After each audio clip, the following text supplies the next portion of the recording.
Okay, let's see if streaming works. And so I'll just run this for a little bit before I tweet anything. Work on some random other things, such as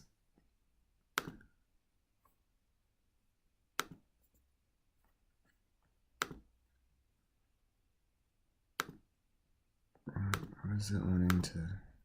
Light bulb over here. Now it's not telling me what that light bulb was.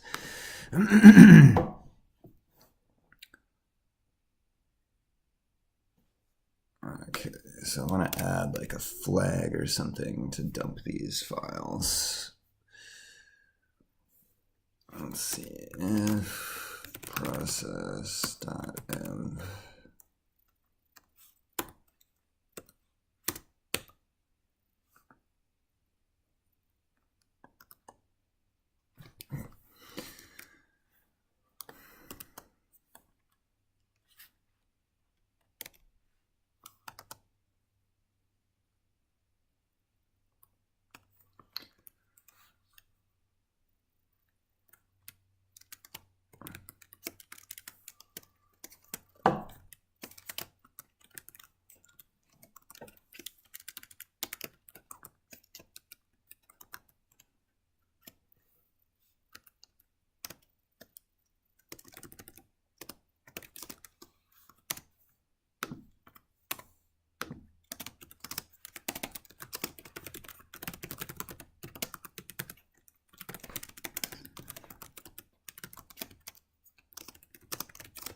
What?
Okay, well, whatever.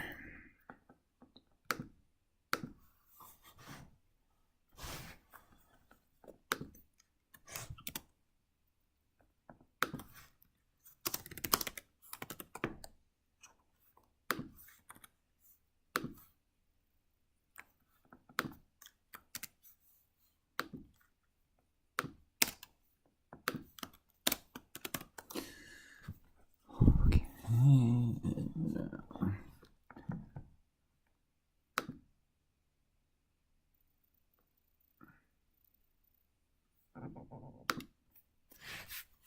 I actually don't know how to set environment variables in CMD. I haven't done this. So let's see if you can just do this.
Okay.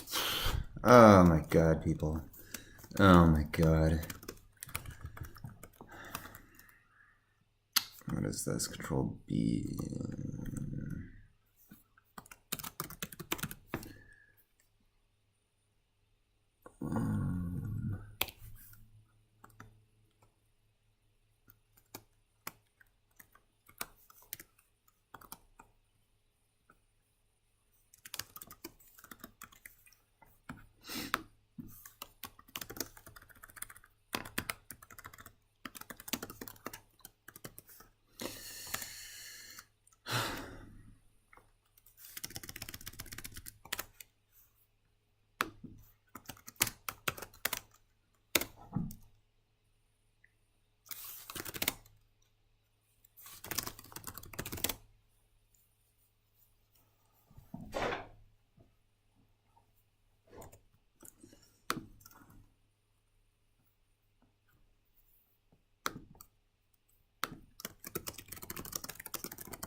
Twitter.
Seems to be working great.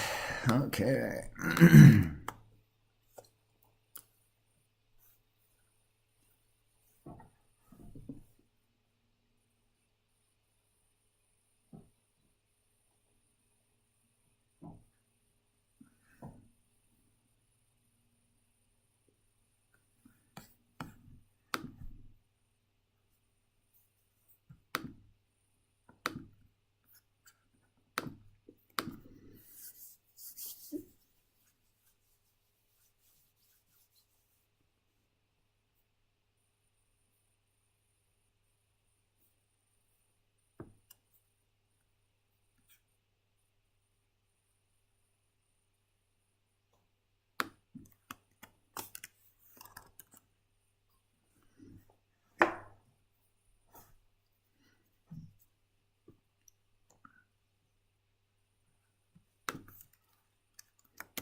Okay. Don't need that for now. Probably need this. We'll just say like AAA or BB.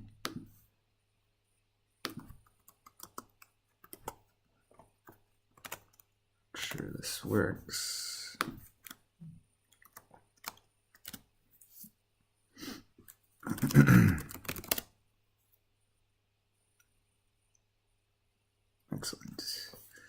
Okay, now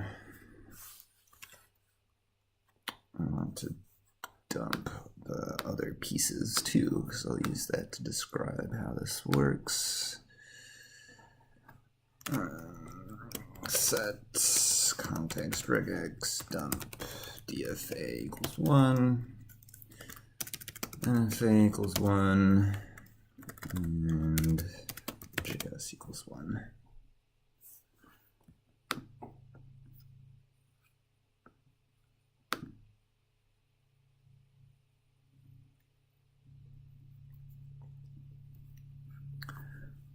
Or how do I say like what I'm doing on my Twitch stream?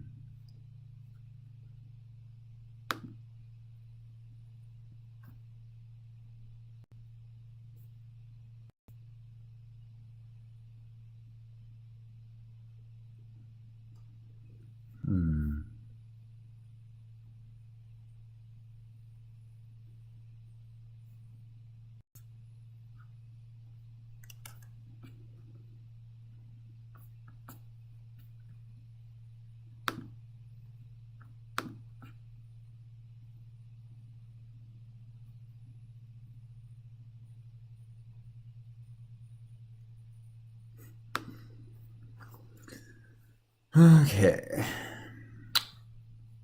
How do I make the video go away? I just want to use this to monitor chat. Go away, video. I guess I could pause? Does that pause? That pauses the chat too, I think.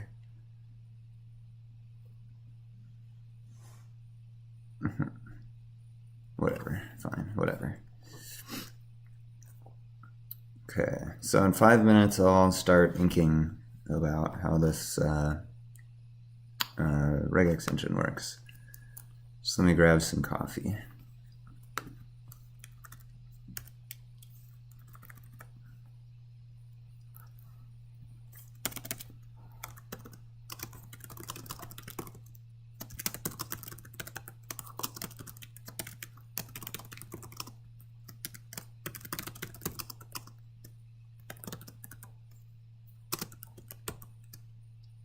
I'm still in PDT, right? Yes.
Ooh, I want pink.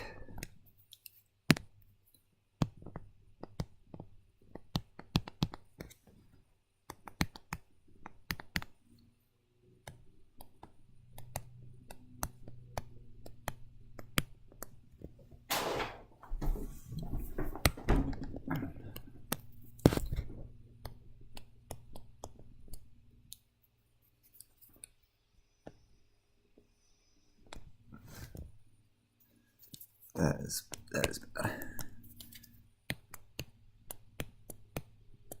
There, that's more readable. Okay, and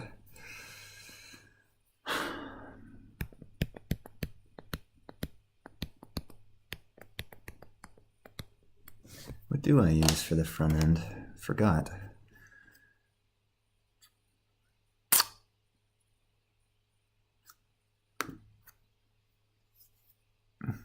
RegExp tree. Oops.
What? Oh, I want to delay and use. Oh. Ah.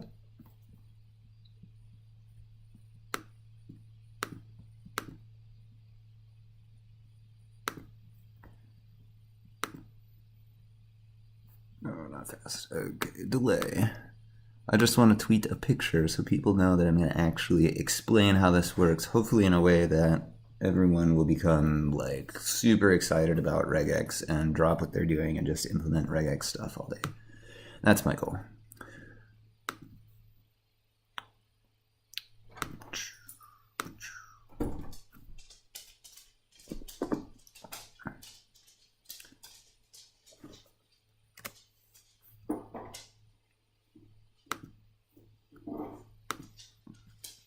Don't know how to take a screenshot of the scratch pad though.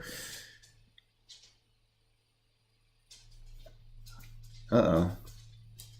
Someone just sees a black screen.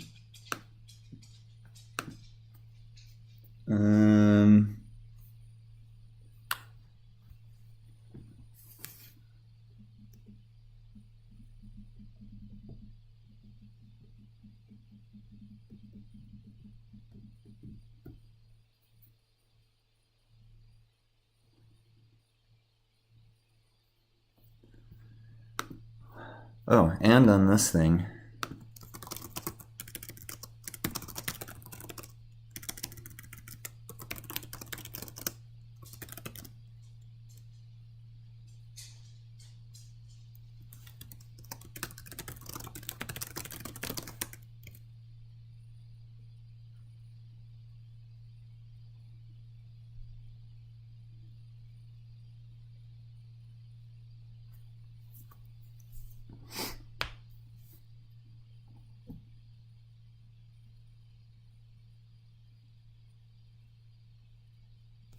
I think it's interesting how big of a delay there is. I wonder if I could reduce that somehow.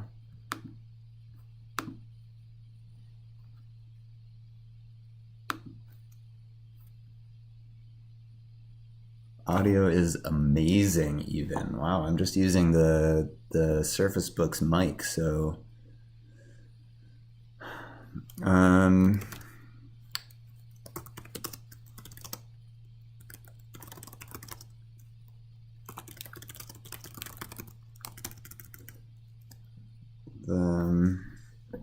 think it's working for the most part.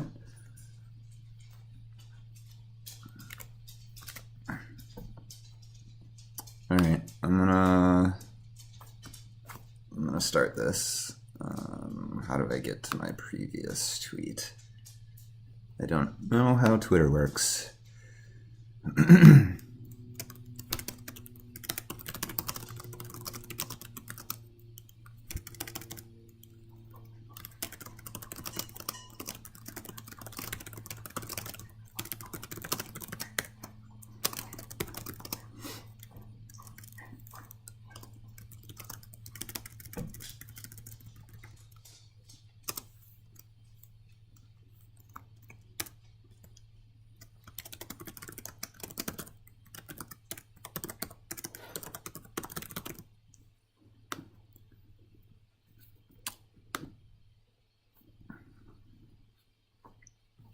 How fun! You guys can see me tweet in real time.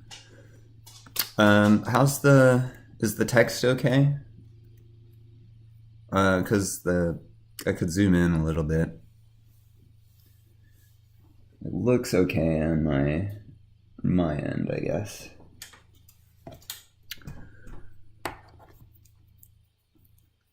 All right, so let's just go over how this thing even works to begin with.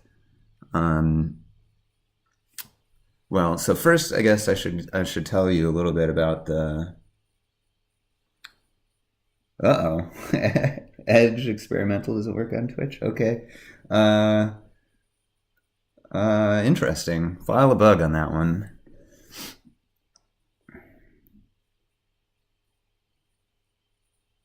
Yeah, I'll make the font a little bigger. Is this enough, or should it be? I can go one more even. Get rid of the file drawer.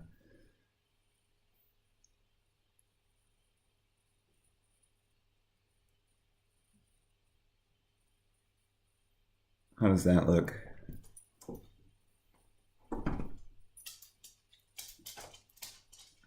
Okay. All right. So the whole problem that I'm trying to solve here started because I need to find terms in a giant string, like a 5 megabyte string, and I need to look for basically thousands of subpatterns and replace them with links based on the kind of thing that I match. So you could imagine it's something like you have an array of regex, so this is like some pattern, and then you have metadata, which tells you what this pattern is, and so you would loop through this structure over the document, matching each regular expression, and for each match you would use the metadata object to do the replacement. So the metadata might have like the ID in the document that that term should link to. So you can just turn it into a blue link that goes to the definition for that thing. But the problem is if you loop over this structure, each time you do this regex replace, you're doing one scan of this massive document, and so it gets really, really slow. So the idea that I had was, okay, well, let's just combine, like flatten this structure into one giant regex. So instead of this array, you have a regex that looks like part 1 or part 2 or part 3 and so on, like this. And then you make each of these a capture group, like so. And then at this point, you can match against the document and match all parts of the regular expression with just one forward pass through the massive string. So performance of this is pretty good, but the problem is if you exec this against some massive string, you get a match object back. And the match object is an array that has as many elements as you have capture groups. And there's nothing about that match object that tells you which of these alternatives actually matched. There's no way to figure out which of these alternatives matched, except for iterating over the entire match object and finding that one capture group that isn't present. So this implementation is actually just as slow. It's maybe a little bit faster than the just looping over for each regex and matching it against the string individually, because it turns out it's actually really slow to figure out which capture group matched out of all of the capture groups. I think there's something that we should do to ECMAScript regular expressions from the spec side to fix this problem, like last capture group index or something that would make this a lot more efficient, but regardless, we don't have that now, so we need some kind of solution. So the current thing that I'm doing in Eck Markup is, it's basically like this. Spec.replace, give it the regex, and then a replacer function. And recall that this replacer function gets called with the match string. It also gets matched with the capture groups, but finding out which of these is populated is the exact same problem that I was mentioning before, so that's really slow. But what you can do is take the string and look it up in a map. So you can say basically let metadata equals map of the string that you matched. Now this only works when these patterns are just fixed strings. So what you actually have to do is normalize the string.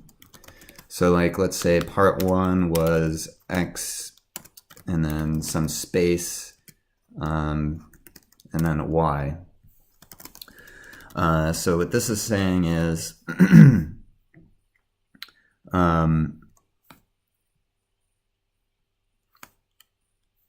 any amount of space is allowed in between X and Y.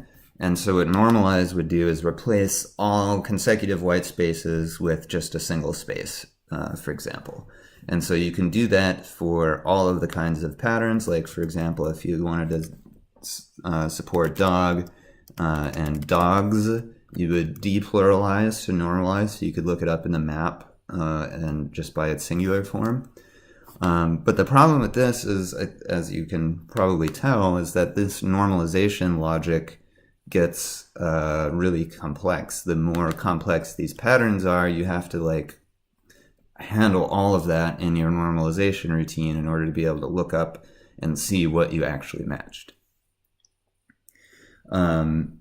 So the only solution that made any sense to me at this point was to build my own regular expression engine.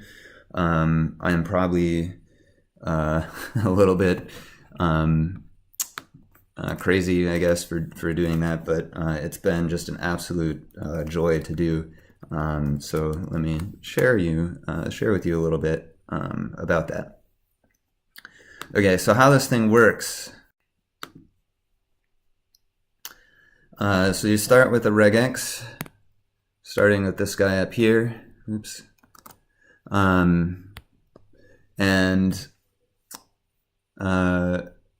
the front end is just a library I found on NPM called RegExp. So thanks to whoever made that. And what RegExp does is just turns this regular expression pattern into an AST.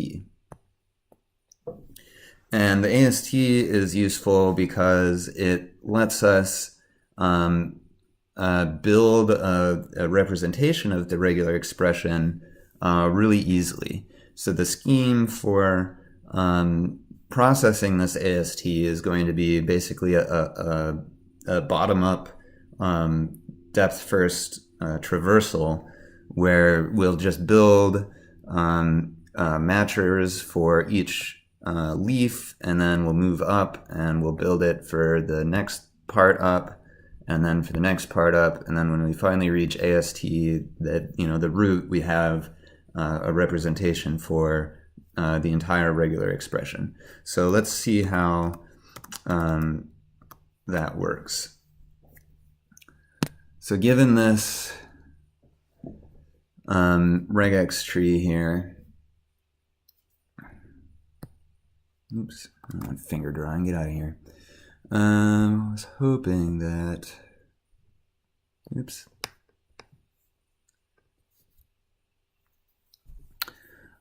So we have this AST, and the first step in the transition is the first tier rather in the back end is the epsilon NFA or ENFA tier. And what an epsilon NFA looks like for this regular expression, let me just write it first, and then I'll explain how it works. So it looks like this. You start bottom up, you generate a little DFA for matching A in this case, and you generate a little DFA for matching, or NFA for matching B. And now you pop up to the alternation, so now you need to construct another subpattern that represents the alternation of A or B. And the way you do that is by creating what is called an epsilon transition in the NFA. And you also add, you can do this a little bit more efficiently, but just for explanation purposes. Okay, so this is the epsilon NFA representation of the regular expression A or B. And in order to run this pattern, the way it works is there's two rules that you have to remember. The first is you follow any edges that correspond to the letter that you come across, and you have in an epsilon NFA you have perfect knowledge of the proper path to take. So you basically have perfect foresight. So let's say if we have the string just A. So here we know we need to take this upper epsilon transition. You can always take epsilon transitions or not. They're just like a free thing that you can do if you need to. And in this case, we know we need to because we have an A. So we come up, we take this epsilon transition here. So yeah, we come up this way. We see we have an A, so we match this node. And we can take this epsilon transition for free because it's an epsilon transition. And now we're at an accept state. So we know we've accepted this node. It goes the same way if you came across B. The NFA knows that, okay, I need to take this one because I have a B coming up. So then you'll match a B and then you'll be at an accept state. There's an implicit failure state for each of these. So like if you had a C, you could imagine there's an implicit transition that just is like, no, you fail for each of these. But I won't be drawing those in because it just adds a bunch of confusion. So that's the basics of the epsilon NFA. Of course, like, the epsilon NFA has perfect knowledge. The way you simulate that, like, obviously computers don't have perfect knowledge, so and can't see into the future, so you have to do something else.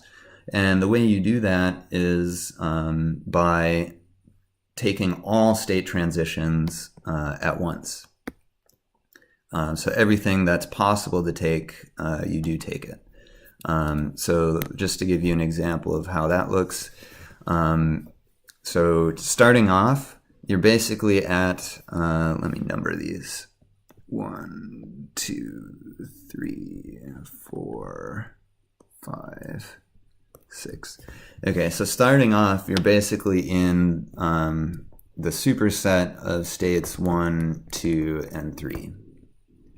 Because you can take any transition that's an edge away from 1, 2, or 3 because of those epsilon transitions.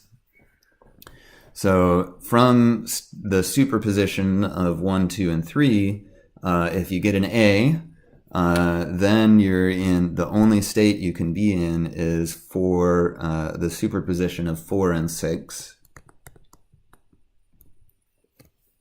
If you get a B, you can be in the superposition of 5 and 6. And if a superposition includes an accept state, then it's an accept state. So 4, 6 is an accept, and 5, 6 is also an accept state. So that's the sort of basics of how you match a regular expression against this epsilon NFA structure. So at this point, I could have been done. The epsilon NFA is it's not horribly slow, I guess, to match against, but keeping track of these super positions and all of that comes with overhead, and it'd be nice to process that out ahead of time. And it turns out you can do that. It's basically what you do is you convert this epsilon NFA into a corresponding DFA. So let me show you how that works. So here we have our ENFA, and then we're going to make a DFA. And you make the DFA by doing power set construction. It's basically just tracking that superset that I was talking about before. So that first superset you're at, 1, 2, 3, that becomes your first node of the DFA. Let me make it even bigger here. 1, 2, 3. All right, and then it has an edge for A. And this goes to a DFA node that represents the superposition of 4 and 6. And this is an accept state. And you have an edge for B that goes to a DFA node for 5 and 6. So now we have a DFA, and this DFA is much better for matching because, well, first of all, we only have 3 nodes instead of 6, and it's entirely deterministic. Now you can match against this thing just by starting here and feeding, starting at your start node and just feeding it characters and following the edges until you come up with whether you have a match or not. So it's much easier and much faster to match against this DFA because you just need to carry less state. The power set construction is just doing a bunch of work up front for you. So the DFA is, well, let's see. Hold on, let me think about what I want to discuss next here because I have a couple options.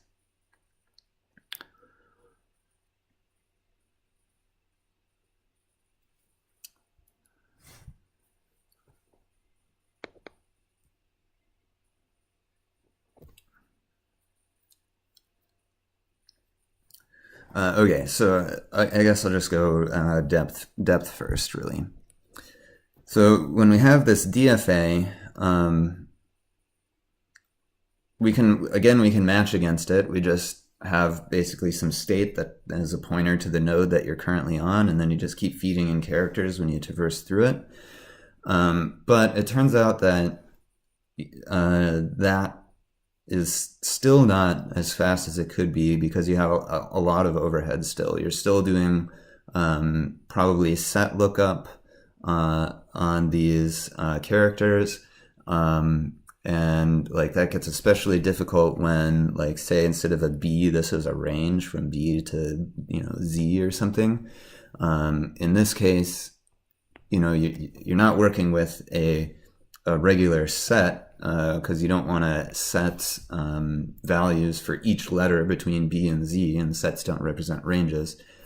So I have a ranged set abstraction that I made that took forever and it was actually really difficult. But anyway, so from the DFA, you can actually compile this directly to JavaScript. And so the way it works is this DFA is basically a state machine. And so each of these DFA nodes gets an ID. So say this is state number 1, this is state number 2, and state number 3. And now you have a switch on state and case 1. And what this would just do is if, the character equals A, then state equals 2 and continue.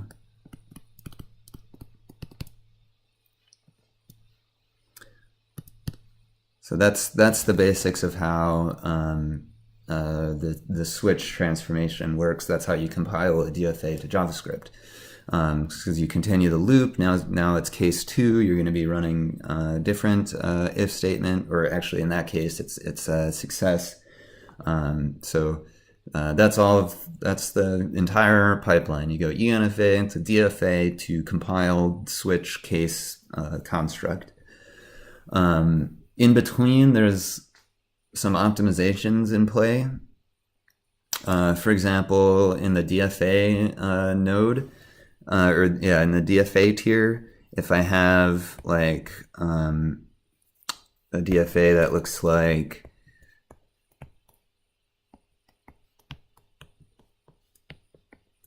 where it's like trying to match A, B, C, I'll minimize this to just 2 nodes with an ABC string in the middle. I think I have bugs in that optimization, but maybe we'll discover some today. I don't know. So that's the basics of how it works. If you have questions, feel free to ask in the chat. I can give all kinds of further examples and what have you. So now let's look at like a real example here. So this is our input. We'll use this AAA or BBB just so I can show off some of the optimizations.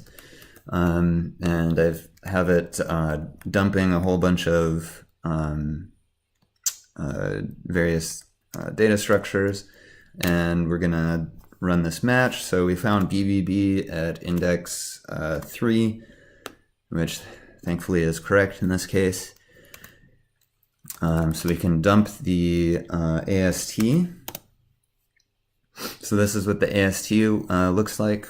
We have a disjunction, which is the top level thing in this case. I kind of disagree with the naming of the AST nodes in this project, but whatever, anyway.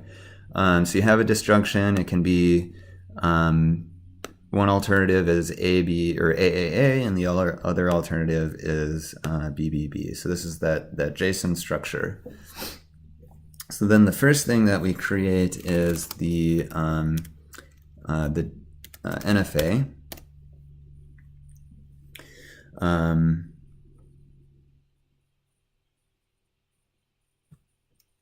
Right. I guess I should probably process this into an actual SVG. I forgot.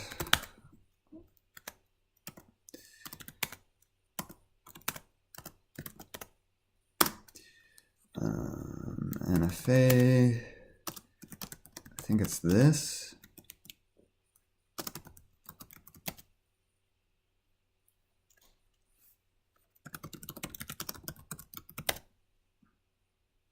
Oh, what? Oh, wow. Okay. Apparently I have SVGs associated with Internet Explorer. Well, that's no good.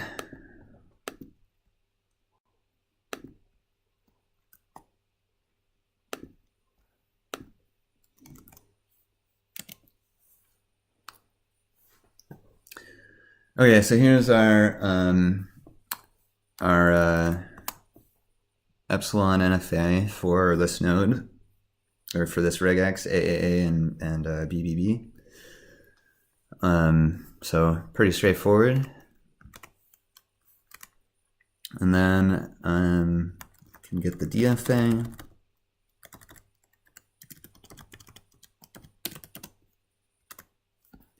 DFA looks like this.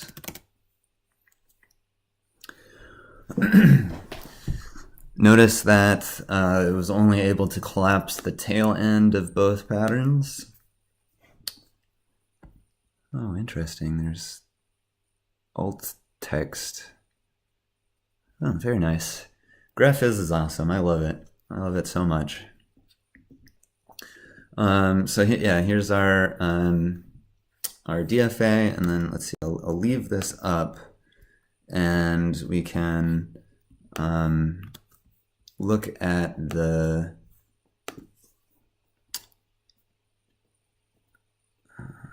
matcher function. I think I called it matcher. Yeah.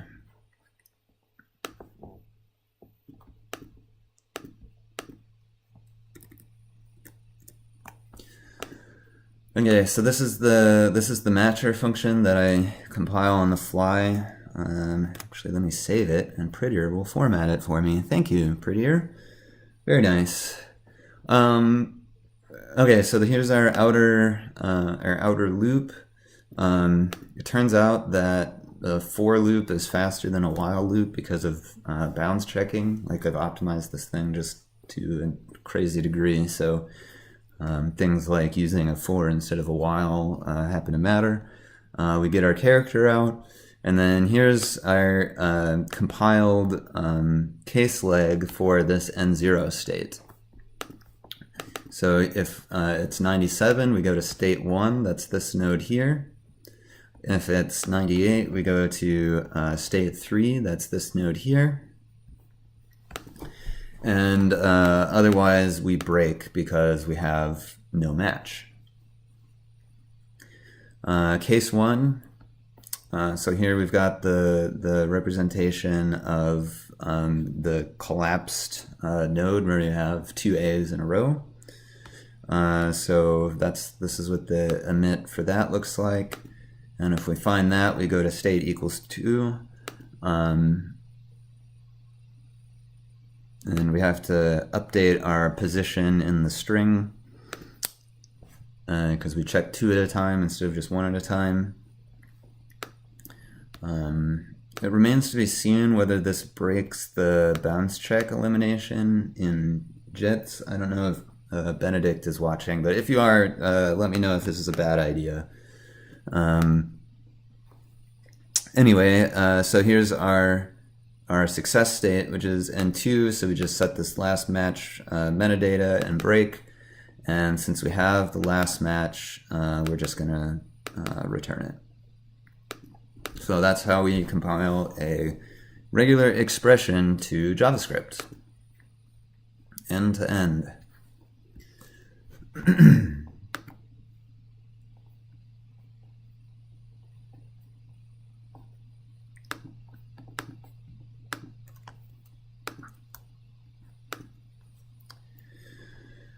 Okay, so the thing that I want to do today is support plus, the plus quantifier. So let's do some sketching on what plus looks like. Oops, not keyboard. Sketchpad, please. Where's like clear all? Okay, so well, so first let's discuss star. So let's say we have the regex a star. So at our ENFA tier is gonna, so first of all, we're gonna do this bottom up. So we always create the node for A first. And now what star does is we create a new start node. We have an epsilon transition to the beginning node of the subpattern, in this case A. And since it's star, we also create an epsilon transition to the final node because we don't have to necessarily match anything. 0 is a okay number of matches. So this is already supported. So we can look at like what this looks like. Oops, I accidentally closed inputs.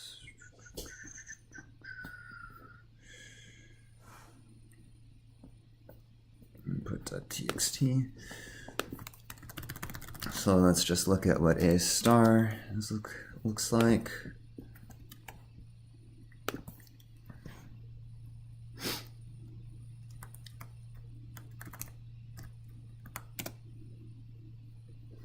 We find it at index 0. And then let's just visualize the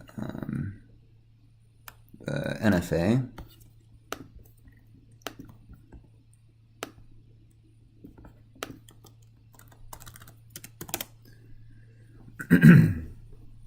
So a little bit different format than what I drew it as, but N1 is, or N0 is the start state here.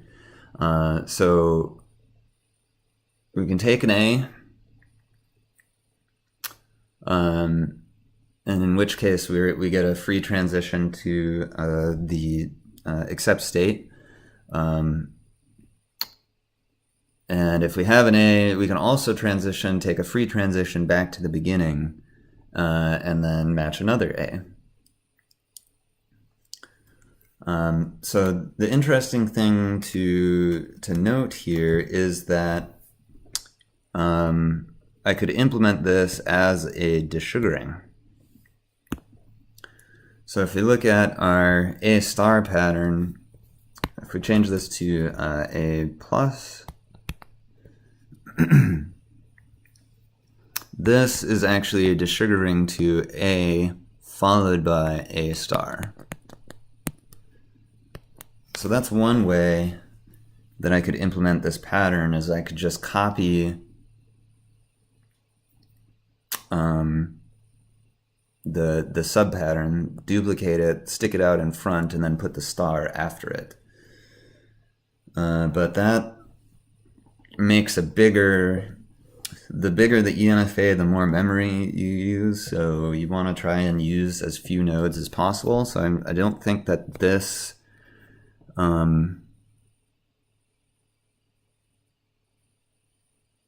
don't think that this is the way to do it. I was playing with this representation, so instead of having this free epsilon transition to the accept state, you get rid of that, and you make a backwards edge to the beginning. That's an epsilon state. Now I think this works. I actually haven't proved it yet, but so we get one A, and that's okay. But we can also go back and accept any number of more A's, and as long as we keep getting A's, we're accepting. It seems good. So this is the plan that I'm going to try and implement this right now. So let's go look at the code for that, shall we? So let's just see what this does right now. A plus, run this.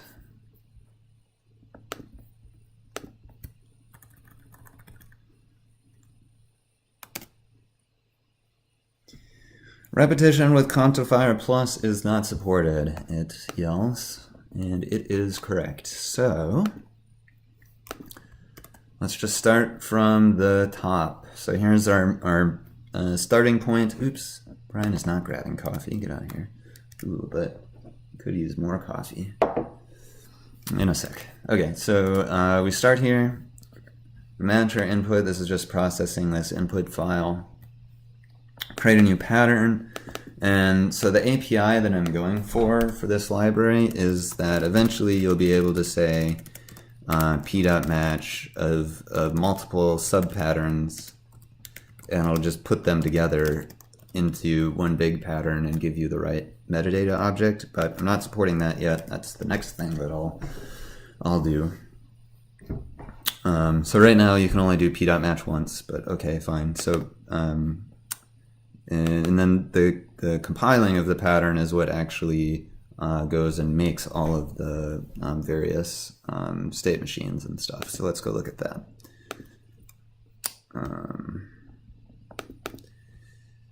go to definition.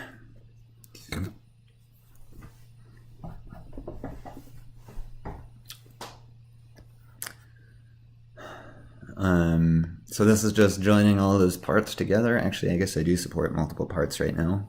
It just doesn't track its metadata yet. This is the front end. This is what's doing the parsing. And then we create the ENFA. It's called compile now. That's kind of a dumb name. Let's see. Why don't we rename this to something useful? This is what syntax to ENFA.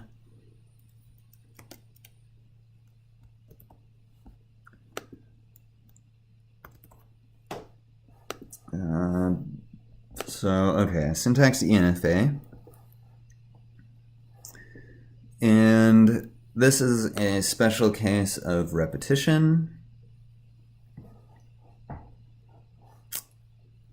And yeah, here's our error that we were getting before.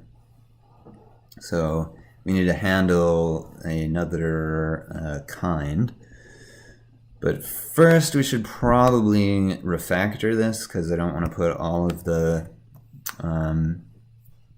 quantifier implementations in one giant function or repetition things. So let's just refactor that out, and let's say this is compile star. Put this beneath. Oh, whoops. Refactored into the function. I didn't want to do that. Refactor to module scope. And we're going to rename this compile star, and grab it and move it into the right place. Oops.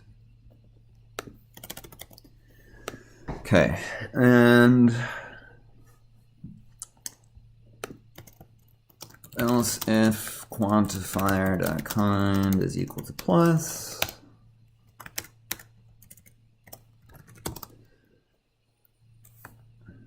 What is my spacing on this stuff?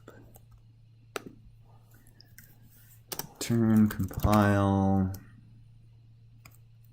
plus, I guess.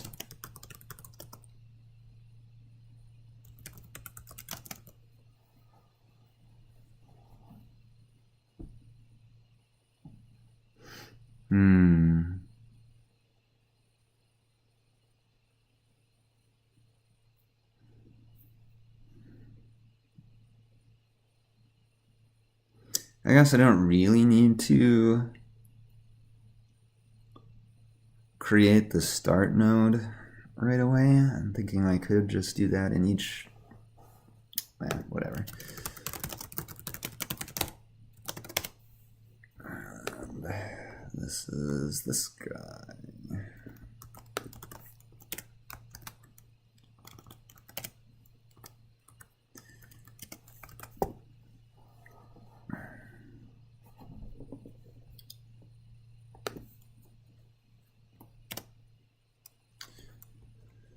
All right.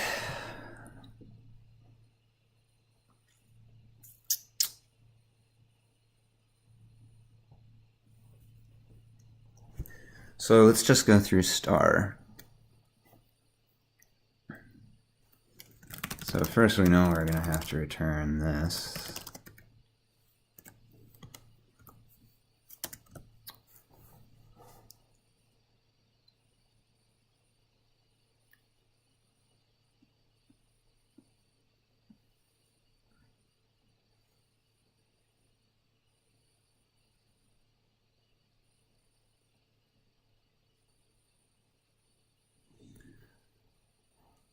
So what this is doing is creating that epsilon transition from, well, let's see, hopefully my diagram is still up. Yeah, so this one, this line 120, that's this epsilon transition right here. The first one to the E. And then we create our end.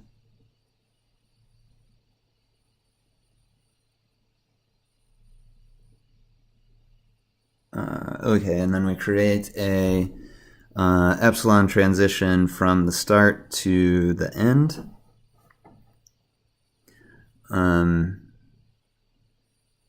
That's the, oh yeah, this is plus here, but that next one is this one.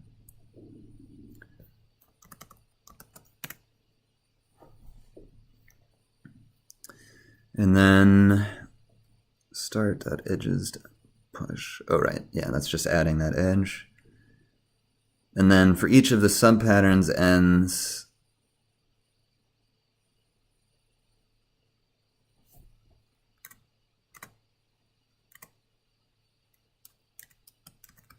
points to the start. That's interesting. Why did I do that? I have to draw this out.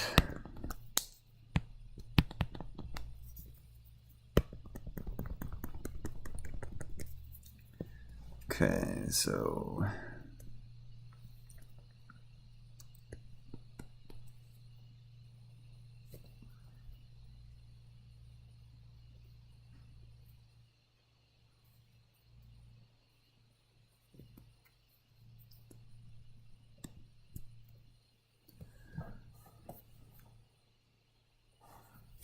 okay, so that's the sub pattern. The ends are, let's see, what is the sub pattern graph? Right, the ends are the edges. So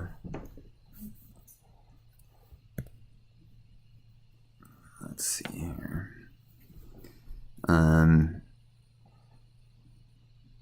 Okay, so we make the first thing we do is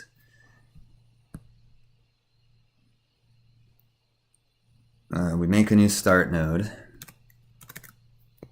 Oops. So here's our new start node. And then we put an epsilon transition from there to the start of the subexpression.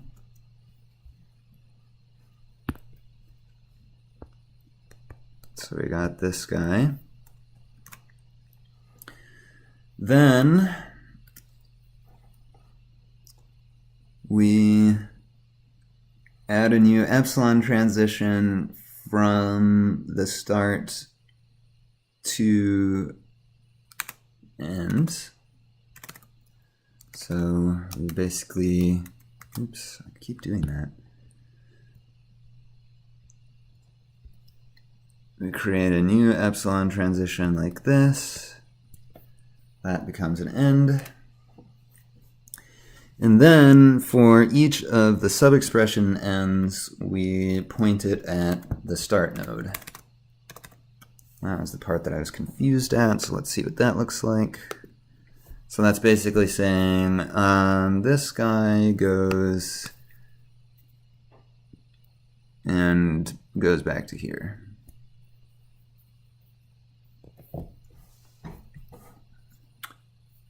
Okay, so 0As is okay, and 1A will get us back to here, 2As, 3As, yeah, okay. Okay, so that's what my A star construction looks like.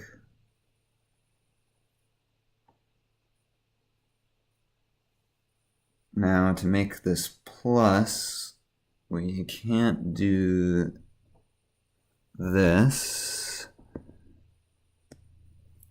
Like, this one is bad.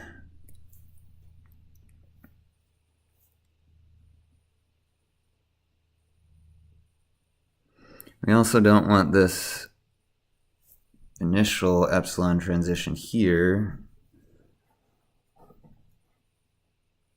Okay, so it's gonna be like A goes to here. Oh, except we have our new start. Okay, well that's not strictly necessary, but that's fine. I can optimize that later.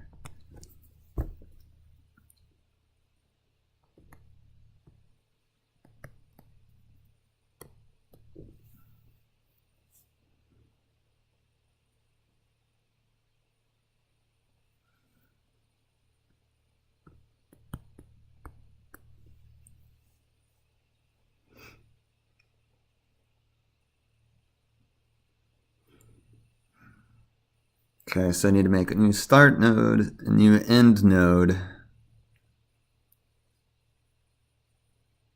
And I think this works, right? Okay, so 0 A's, we have nothing to do. Okay, 1A, we'll take this epsilon transition, take this guy, and then we can epsilon transition to the next state. That's good. Multiple A's, we can take this epsilon, go to the A, and go back to the beginning. Okay, so this seems like what I'm going to do. So we need a new start, we need a new end as well.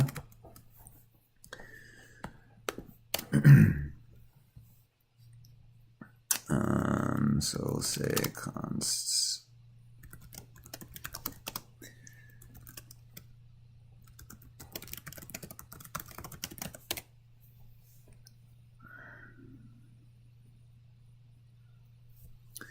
all right, and then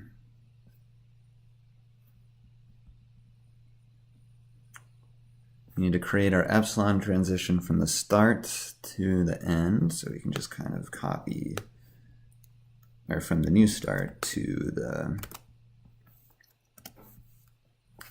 okay, so we have, oops.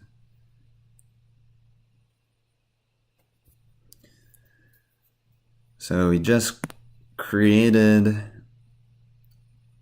so this one we already have created. I just created this node here,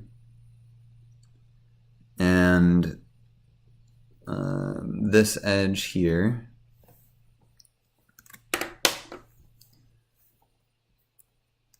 And so now we need to make all of the ends for the end of sub x2.end. And equals end node. Okay, and then we need to make a transition from the end node, an epsilon transition from the end node back to the start. If I recall correctly. Yes.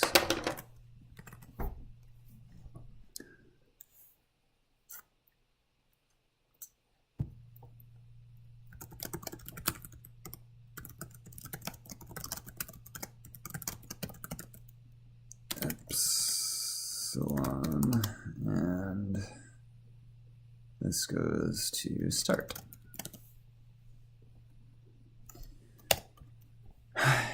And now we need the epsilon transition out of that end node.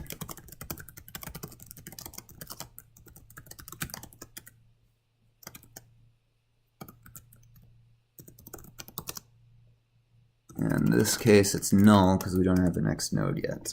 And so this goes, oh.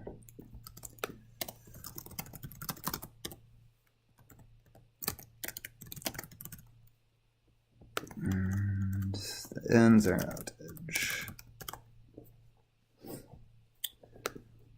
Okay, this might just work.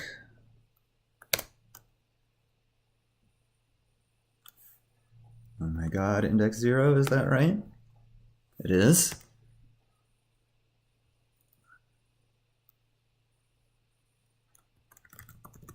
So just make sure it's not. Yes. Haha, an A star. Yes. A star matches at index 0 because you don't need any A's. So I think I actually did this already somehow. It worked on the first try. Well, let's examine our various nodes and make sure that is what we expect. So we'll look at the NFA.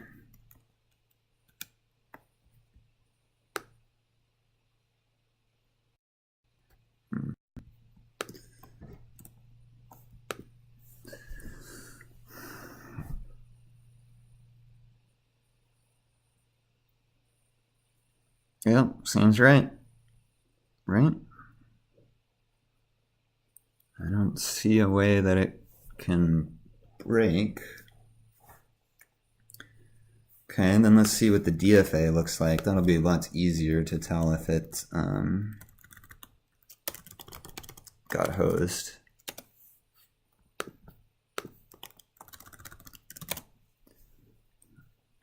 Well, this is clearly correct, right? The really cool part about this engine is, for the most part, implementing new RegExp features is just a matter of implementing the syntax to epsilon NFA transformation. And then the subsequent tiers just don't care. It just works on any generic epsilon NFA. So it's kind of a fun aspect of this project. Okay, but let's do something a little bit more complex, shall we? So let's just say we have A plus followed by A plus. Oh, this is interesting.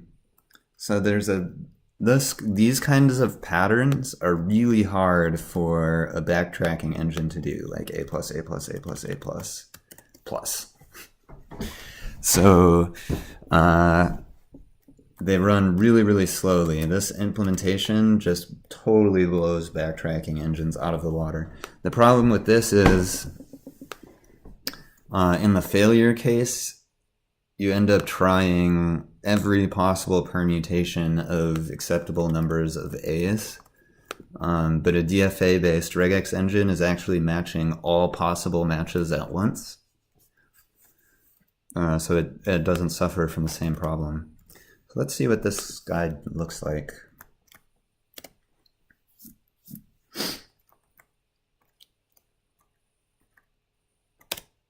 Okay, our DFA. Well, let's do the NFA first. We'll go in order.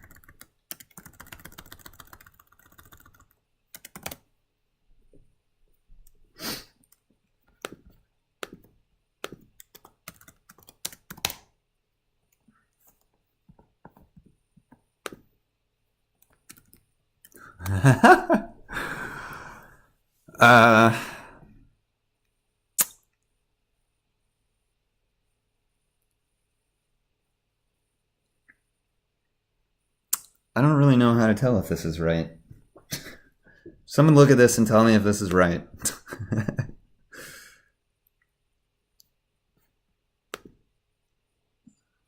think it is. It looks like it's just a bunch of A pluses together. And okay, so the DFA.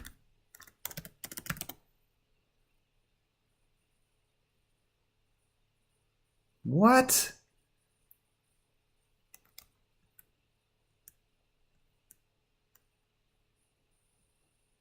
What? Is that right? That might be right. So as long as you have 3 A's, any number of A's is acceptable. That's what this is saying. So let's test that out. So, right, you need at least 3 A's. And then 4 A's is obviously fine. 5, 6, yeah. Ha! Look at that.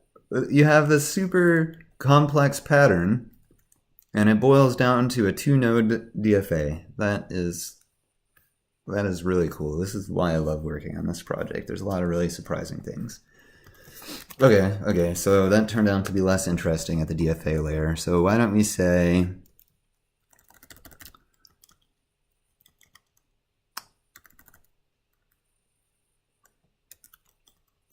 A, B, C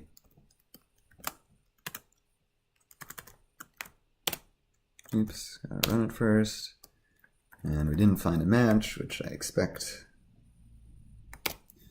Check out our NFA.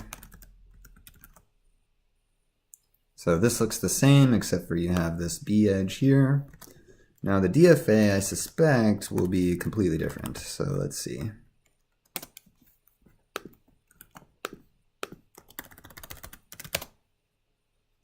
Yep.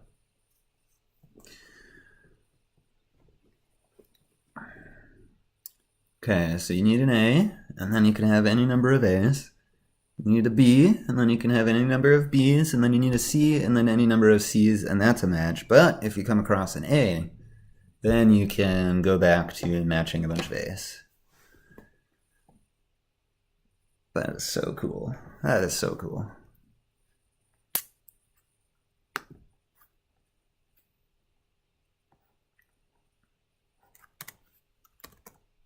Okay, does anyone have any DFAs that they want to see?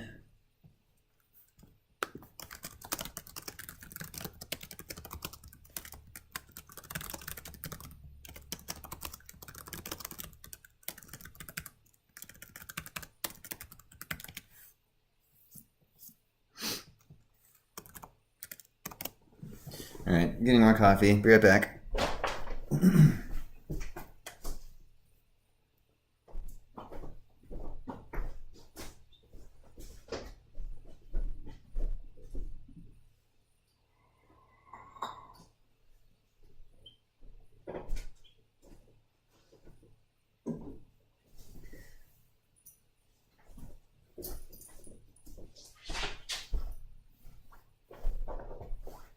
Suki, demonstrate your cuteness for all the people.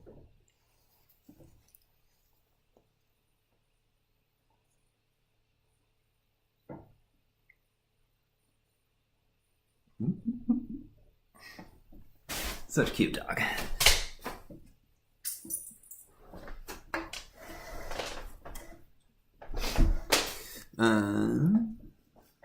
A plus B star C star. Interesting idea. I'm waiting for my brew, so let me just do these quick. Okay, A plus B plus C plus plus. I think I just did that.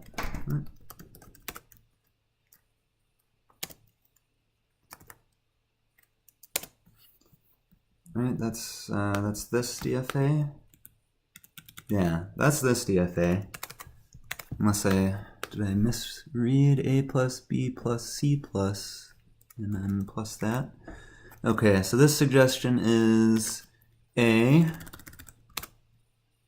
plus B star,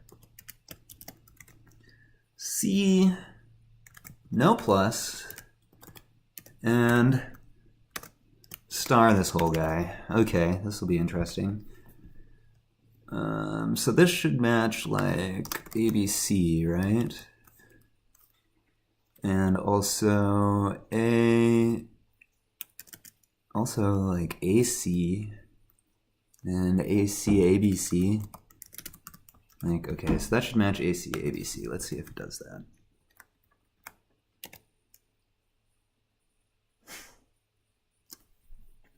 Oh, right, the star is going to match the zero length match at the beginning. But anyway, we'll visualize this.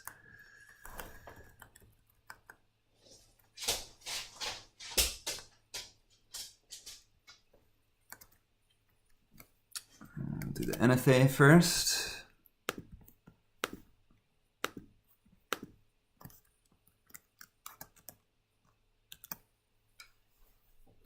Ooh, that is an interesting one.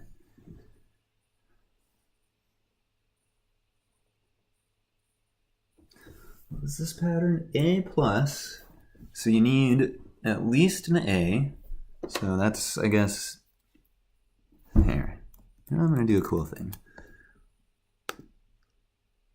Screen sketch.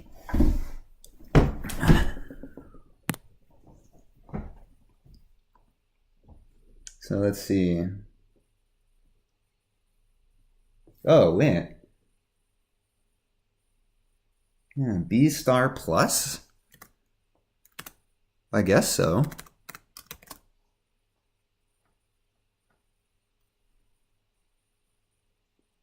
I didn't do the B star plus. I don't know, let's see what happens.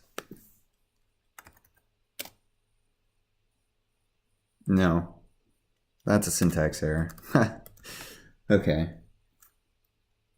Hopefully this B star is basically what you were after.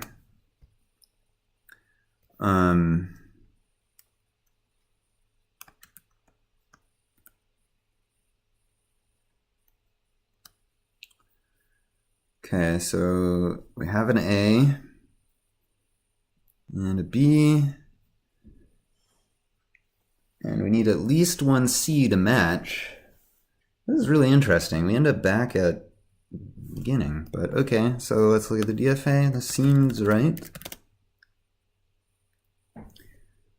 Okay, A plus B star C.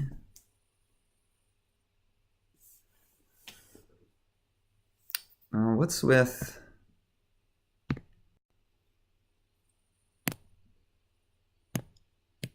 this edge here?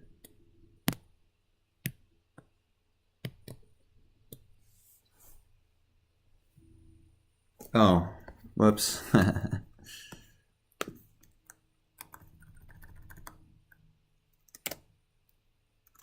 let's just make sure I got the pattern right. A plus B star C star. Okay. Okay, this makes sense. More sense. Okay. And then we do the DFA. There. Okay. Okay. There we go. That looks more reasonable.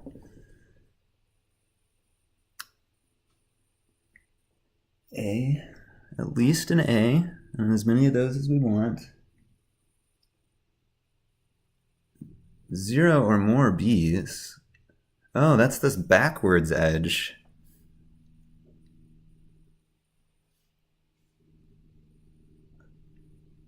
Huh. Seems to work.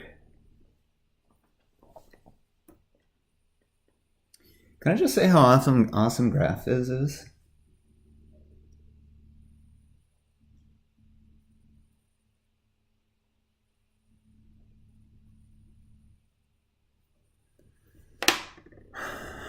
Okay. Now I'm kind of curious if I put some alternations in here. So let's say A plus or B plus or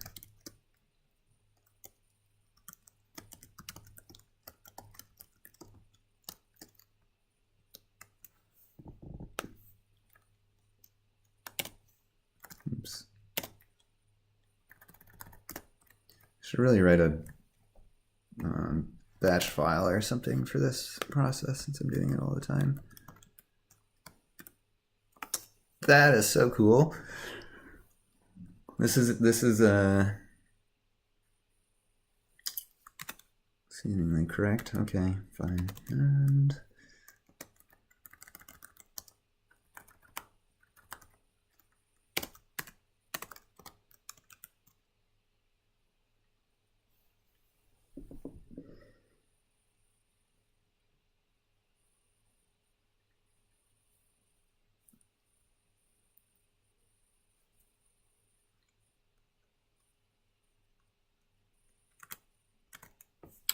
is that what I put? Oh yeah. I suppose.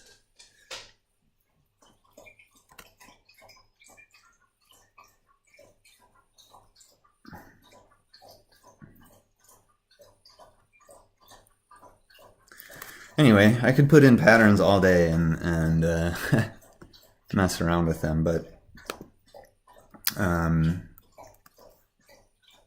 you know, I think I'm gonna call it actually. I'm gonna eat some lunch here. So thanks everyone for watching, and you can let me know on Twitter if you have Any questions, or if you want me to try out different patterns. And I guess next time I stream, maybe tomorrow, I'll open source this and put it on GitHub, and then you guys can play around with it if you want.